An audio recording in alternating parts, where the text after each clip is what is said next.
Fala pessoal, tudo bem com vocês? Sejam bem-vindos a mais um vídeo aqui no canal. E no vídeo de hoje eu vou falar a respeito do caso Mirna Salihin, que é um dos casos mais polêmicos e famosos de toda a Indonésia, cujas pessoas envolvidas nessa história fazem parte de famílias ricas e poderosas daquele país. Bom, se aconchega aí, fica comigo aqui até o final. E se gostar desse vídeo, não se esqueça de deixar um like e um comentário que me ajuda muito.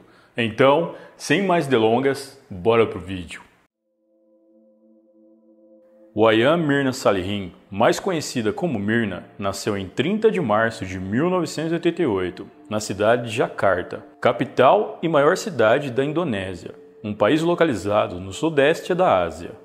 Ela era a filha mais velha de Niketut Siant e Ed Darmawan Salihin, um casal de empresários muito conhecidos em Jakarta e donos de uma grande fortuna.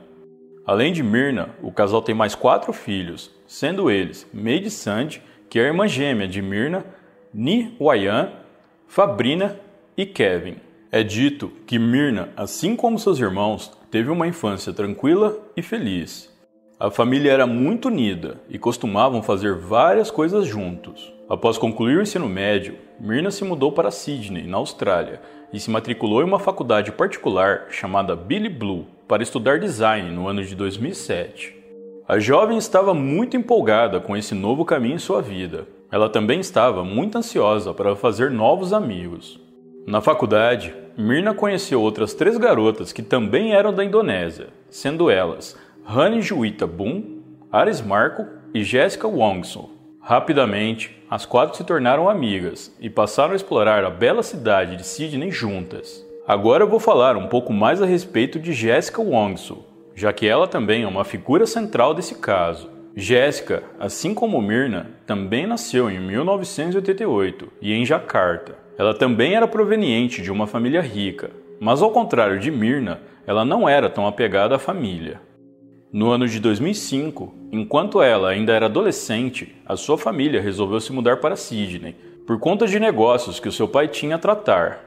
Porém, a jovem disse que não queria ir com eles, pois ela tinha a intenção de concluir o ensino médio na Indonésia primeiro. Após concluir o ensino médio, Jessica se mudou para Sydney e se matriculou na faculdade particular Billy Blue, onde conheceu Hani Juwita Bun. É dito que Jessica e Hani eram bem apegadas e costumavam fazer várias coisas juntas. No entanto, com a chegada de Mirna, Hani acabou se aproximando mais dela, já que as duas faziam o mesmo curso na faculdade. Com isso, Jessica e Hani diminuíram a frequência com que se viam e saíam juntas. E claro, Jessica não gostou muito disso. Como eu já mencionei, Jessica não era tão apegada à sua família, e foi nos amigos que ela decidiu se apegar, como se ele fosse uma segunda família para ela. Dessa forma, a jovem tinha um certo ciúmes dos seus amigos mais próximos, mesmo que ela tentasse não demonstrar. Com Mirna inserida nesse círculo de amizade, ela saía sempre que podia com essas 3 garotas. O que antes era um trio, agora se tornou um quarteto de jovens ricas da Indonésia. Mirna, diferente das demais, era a única compromissada. Ela tinha um namorado chamado Arif Sumarko, que conheceu enquanto ainda estava no ensino médio. Arif também era da Indonésia e proveniente de família rica. Ele também estava fazendo faculdade na Austrália, mas na cidade de Melbourne, que fica a mais de 8 horas de carro de Sydney. Dessa forma, o casal passava grandes períodos de tempo sem se verem. Posteriormente, as 4 amigas se formaram no mesmo ano na faculdade. Enquanto que as demais jovens decidiram voltar para a Indonésia, Jessica quis permanecer na Austrália. Ela tinha a intenção de conseguir um emprego em sua área de formação e tentar conseguir permissão para poder viver no país. Já na Indonésia, Mirna abriu seu próprio negócio de design gráfico, onde ela fazia convite para casamentos, brindes e até mesmo criava logomarcas para outras empresas. Nessa mesma época, Jessica conseguiu um emprego na área de administração numa grande empresa da Austrália. Apesar da vida das amigas de faculdade terem seguido um rumo diferente, elas mantiveram contato. Mirna, inclusive, costumava visitar a Austrália pelo menos uma vez por ano para rever antigos amigos e colegas, o que incluía Jessica. Em uma dessas viagens, que ocorreu no ano de 2015, Mirna se encontrou com Jessica e contou para ela que estava noiva do seu namorado de longa data. No entanto, Segundo Jéssica, Myrna teria dito a ela que não sabia se Arif, que era o seu noivo, era o homem de sua vida, pois eles tinham personalidades completamente diferentes. Myrna perguntou para Jéssica como estava a vida amorosa dela e se ela já tinha encontrado alguém de quem gostasse. Jéssica respondeu que estava saindo com um rapaz australiano chamado Patrick, mas apesar dele ser um cara legal, ele era um viciado. Myrna então aconselhou Jéssica a se afastar do rapaz, mas Jéssica não gostou nada do conselho e saiu do local de onde elas estavam e foi embora sem falar nada. É dito que após esse fato, a amizade das duas ficou abalada, ao ponto que elas não se falaram mais por meses.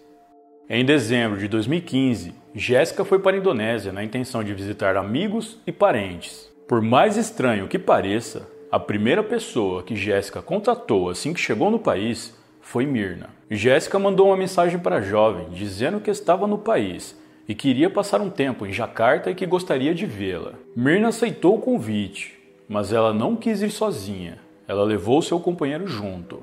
De acordo com algumas fontes, desde que parou de falar com Jéssica, Myrna meio que começou a ter medo dela, devido a algumas atitudes que Jéssica teve e ela ficou sabendo através de terceiros. Eu não sei exatamente quais atitudes seriam essas, mas o que se sabe é que Myrna não via Jéssica com os mesmos olhos de antes. No dia do encontro, Myrna e seu noivo passaram na casa dos pais de Jéssica para buscá-la. Na sequência, antes de se dirigirem ao seu destino final, eles passaram na casa dos pais de Myrna. Já na residência dos pais de Myrna, Jéssica a seguiu até o seu quarto, e em cima de uma estante, ela viu um convite de casamento de Myrna e Arif, que havia acontecido alguns dias em Bali, uma ilha da Indonésia. É dito que Jéssica teria perguntado a Myrna se ela já havia se casado, ao passo que Myrna respondeu que sim, e que inclusive havia mandado uma mensagem para Jéssica, a convidando. Jéssica, no entanto, disse nunca ter recebido nenhuma mensagem a respeito desse casamento. A verdade é que Myrna nunca convidou Jéssica. Ela estava com medo da jovem por conta de algumas atitudes dela, como eu já mencionei. Com isso, Myrna queria manter distância de Jéssica para evitar qualquer problema. Mais tarde, Jéssica pediu a Myrna que ela passasse o contato das meninas que estudaram com elas na Austrália, dizendo que havia perdido todos esses contatos quando elas voltaram para a Indonésia. Myrna então criou um grupo no WhatsApp, onde adicionou todas as garotas que estudaram com elas na época. Nesse grupo, as jovens passaram a conversar, e pouco tempo depois, Jéssica disse que gostaria de encontrá-las em um jantar na qual ela pagaria.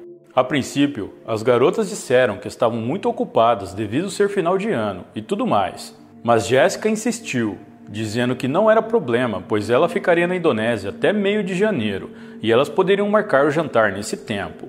As jovens então decidiram aceitar o convite e marcaram o jantar para o dia 6 de janeiro do ano seguinte, 2016.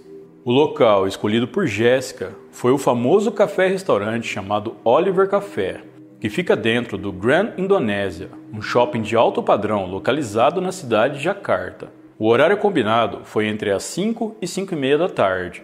No entanto, Jéssica disse que chegaria antes, alegando que não tinha carteira de motorista, e ela pegaria uma carona com seu pai.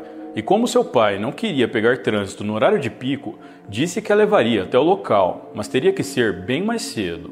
Assim que Jéssica chegou primeiro ao Oliver Café, ela tirou uma foto do cardápio e enviou ao grupo do WhatsApp, perguntando o que elas gostariam de beber, pois assim ela já faria o pedido das bebidas para ser mais rápido. A única que respondeu a mensagem foi Myrna, que disse que iria pegar um café vietnamita, mas que Jéssica não precisava se preocupar, pois ela iria pedir assim que chegasse ao local. Enquanto aguardava, Jéssica aproveitou para ir a uma loja que vende perfumes, sabonetes líquidos e incensos. Ela então comprou uns potinhos que continham sabonete líquido e os colocou em sacolas separadas, pois ela iria dar cada um de presente para as amigas. Após isso, Jéssica voltou para o Oliver Café e a recepcionista do local a levou até a mesa que estava reservada para ela e suas amigas. Jéssica, no entanto, não gostou da mesa e pediu para trocar. A mesa escolhida por ela era uma que ficava no canto e mais longe das câmeras de segurança. Ao se sentar, Jéssica foi atendida por uma garçonete que lhe perguntou qual seria o seu pedido. Jéssica respondeu que preferia ela mesma retirar os pedidos diretamente no bar do restaurante. alegando que ela morava há muitos anos na Austrália e isso era uma prática comum por lá e que ela já estava acostumada assim. A garçonete, meio que sem entender, disse que tudo bem e se retirou. Pouco tempo depois, Jéssica foi até o bar do local e fez o pedido de um café vietnamita gelado para Myrna e 2 coquetéis, um para ela e outro para Honey, outra jovem que havia confirmado presença no encontro. Depois de fazer os pedidos, Jéssica pede para que o barman tire uma foto dela como se ela estivesse recepcionando alguém, mesmo que não tivesse ninguém próximo a ela para ela recepcionar. Na sequência, ela pergunta ao mesmo barman onde ela poderia pagar pelos pedidos e se depois eles poderiam levar até a mesa que ela estaria sentada com as suas amigas. O barman disse para ela que ela poderia pagar depois, quando decidisse fechar a conta, mas Jéssica insistiu e disse que queria pagar pelas bebidas antes. Jéssica então pagou pelas bebidas no caixa e foi se sentar na mesa. Era por volta das 4:30 da tarde quando as bebidas ficaram prontas e foram levadas até a mesa. Com as bebidas na mesa, Jéssica colocou as sacolas em que estavam sabonetes líquidos na frente das bebidas para bloquear a visualização das mesmas. Em seguida, ela olhou de um lado para o outro e depois pegou algo em sua bolsa e colocou de volta pouco tempo depois. Quando Myrna e Honey chegaram, Jéssica se levantou da mesa para cumprimentá-las. As 3 então se sentaram e Myrna viu que Jéssica havia pedido o café vietnamita que ela gosta e a agradeceu dizendo que não precisava. Myrna então deu um gole no café e sentiu algo estranho, passando a tossir algumas vezes e disse que havia algo de errado com aquele café. Myrna pediu para que Jéssica experimentasse o café para ver como o gosto estava estranho, mas Jéssica se recusou. Honey então pegou o copo, cheirou a bebida e quando iria tomar um pouco para sentir o gosto, Myrna começou a convulsionar. Honey entrou em desespero e tentou segurar a amiga pedindo ajuda aos demais frequentadores do café que estavam próximos. É dito que durante todo o momento em que Myrna passava mal, Jéssica ficou sentada imóvel, apenas observando. Uma ambulância foi chamada e chegou rapidamente ao local por volta das 5:20 da tarde. Myrna foi levada às pressas para o hospital Abid Wailuio, onde faleceu às 6 da tarde. A família da jovem, ao saberem da notícia, ficaram confusos e arrasados. O que poderia ter causado essa tragédia? Myrna era jovem e saudável.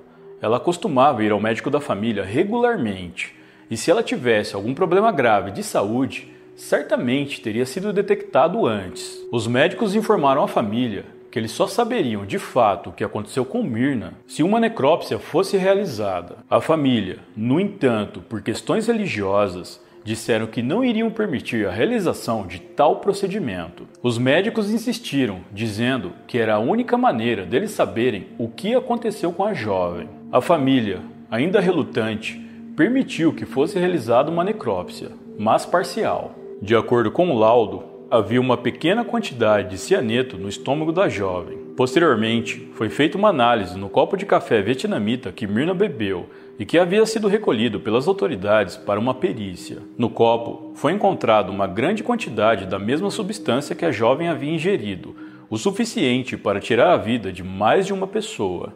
O funeral da jovem ocorreu no dia 10 de janeiro de 2016 e contou com a presença de familiares e amigos. Jéssica não compareceu à cerimônia. Devido às causas não naturais que levou ao falecimento de Myrna, a polícia decidiu abrir um inquérito para apurar o que culminou nessa tragédia. Devido Myrna pertencer a uma família rica e conhecida na Indonésia, o caso repercutiu rapidamente por todo o país e até em algumas partes da Ásia. Durante as investigações, a polícia analisou diversas câmeras de segurança do Café Oliver e do shopping em que ele está instalado. Nas imagens, eles viram todas as atitudes fora do normal de Jéssica, desde ela pedindo para o barman tirar aquela foto, a hora em que ela coloca as sacolas tampando as bebidas propositalmente e a falta de reação dela, mesmo vendo Myrna passando muito mal. Porém, apenas essas imagens não eram suficientes para acusar Jéssica de alguma coisa. A polícia da Indonésia sabia que eles precisariam de muito mais para provarem que Jéssica era culpada pelo que aconteceu com Myrna. Eles então entraram em contato com a polícia da Austrália e pediram qualquer informação a respeito da vida de Jéssica nos últimos meses. As autoridades australianas montaram um relatório e enviaram para a polícia da Indonésia alguns meses depois. Nesse relatório, haviam informações de que Jéssica estava muito triste devido ao término do seu relacionamento com o namorado em setembro de 2015. Ela chegou a ser internada algumas vezes por ser considerada um risco a si mesma. Em uma dessas internações, ela escreveu uma carta onde dizia se sentir muito sozinha e que a sua família não lhe dava nenhum apoio emocional. Os policiais descobriram também que o ex-namorado de Jéssica entrou com uma ordem restritiva contra ela em novembro de 2015. Segundo o rapaz, a jovem não aceitou o fim do relacionamento e passou a persegui-lo e ameaçá-lo. Ela, inclusive, teria vandalizado o carro dele, que estava guardado em um local que só ele e Jéssica conhecia. Para a polícia, não haviam dúvidas. Jéssica era a responsável pelo que aconteceu a Myrna, e a motivação seria inveja. Ainda de acordo com a polícia, Jéssica estava mentalmente estável, e ao ver que Myrna havia se casado, estava feliz, prosperando e tinha todo o apoio de sua família, ela ficou furiosa por dentro por não ter aquilo e, por inveja, fez o que fez. Tudo teria sido premeditado, desde o momento em que ela viu o convite de casamento de Myrna no quarto dela. Jéssica convidou as jovens para aquele jantar na intenção de se aproximar de Myrna para poder colocar substância na bebida dela. Jéssica sabia que se convidasse apenas Myrna, ela não iria, pois a jovem já estava evitando fazia um tempo e também não queria ficar sozinha com ela, como eu já mencionei. Dessa forma, Jéssica convidou as demais garotas que estudaram com ela na Austrália para que Myrna também fosse e ela pudesse colocar o seu plano em prática. O alvo de Jéssica era apenas Myrna, já que após análise na bebida de Honey não foi encontrado nada. Após a conclusão do inquérito, Jéssica foi formalmente acusada e levada a julgamento em 15 de junho de 2016. A defesa dela foi feita pelo seu próprio tio, que é advogado. Além dele, a família de Jéssica, que tem muito dinheiro, contratou 2 consultores renomados que prestam serviços para a alta casta da sociedade indonésia para ajudarem na defesa da jovem. O julgamento foi amplamente coberto e divulgado pela mídia. Milhões de pessoas estavam interessadas em saber mais a respeito do caso, que envolvia 2 jovens oriundas de famílias ricas e poderosas do país. As emissoras bateram recordes de audiência ao transmitir o julgamento, que dividiu a opinião pública. Uma parcela da população acreditava que, de fato, Jéssica era culpada e fez tudo por inveja, enquanto que outra parcela acreditava que ela era inocente e que tudo era um mal-entendido ou um complô para simplesmente prejudicar a jovem e sua família. A família de Myrna, visivelmente abalada, acompanhou tudo do início ao fim. Durante o julgamento, foram chamadas quase 50 pessoas como testemunhas de acusação, incluindo Honey, a jovem que estava com Myrna e Jéssica no dia do fato. Já a defesa argumentou que nunca foi provado de fato que Jéssica era realmente a responsável pelo que aconteceu com Myrna. Eles disseram também que não fazia o menor sentido ela ter saído da Austrália e ido até a Indonésia só para isso. Ao todo, o julgamento durou quase 5 meses e, obviamente, não tem como eu falar todos os detalhes aqui para vocês, senão esse vídeo ficaria maior do que a trilogia do Senhor dos Anéis. Em 27 de outubro de 2016, Jéssica Kumalo Wongso foi considerada culpada e foi condenada a 20 anos de prisão. Apenas 2 dias depois, a defesa da jovem entrou com um recurso no Tribunal Superior de Jacarta, que foi negado. Posteriormente, a defesa entrou com outro recurso, dessa vez no Supremo Tribunal, que também foi negado e por unanimidade. Com isso, Jéssica, a jovem rica que tinha uma vida muito confortável, terá que passar longos 20 anos atrás das grades. E ela só não pegou uma pena maior porque a acusação não conseguiu ligá-la 100% ao que aconteceu com Myrna. Senão, ela teria pego prisão perpétua ou pior, a pena capital. Arif Somarco, marido de Myrna, deu uma entrevista mais tarde dizendo que havia perdido a sua alma gêmea e o amor da sua vida. Ele disse ainda que admirava muito a esposa e que eles faziam vários planos juntos. Um deles era ter filhos. O casal namorou por 10 anos antes de se casarem em novembro de 2015. A lua de mel deles estava programada para abril de 2016, mas infelizmente, como sabemos, nunca aconteceu. Maid Sandy, irmã gêmea de Myrna, também deu uma entrevista na qual ela falou que era evidente que Jéssica tinha inveja de sua irmã. Ela disse ainda que o comportamento de Jéssica durante todo o processo do seu julgamento incomodou muito a sua família. Segundo ela, Jéssica agia como se fosse uma espécie de celebridade. Ela, inclusive, cobrava para dar entrevistas, e não era pouco. O caso, como eu já mencionei, foi um dos casos mais famosos e difundidos da Indonésia. Até hoje, ele divide a opinião pública, sendo tema de debate em alguns jornais de vez em quando, onde alguns defendem que Jéssica é inocente e outros afirmam que ela é culpada.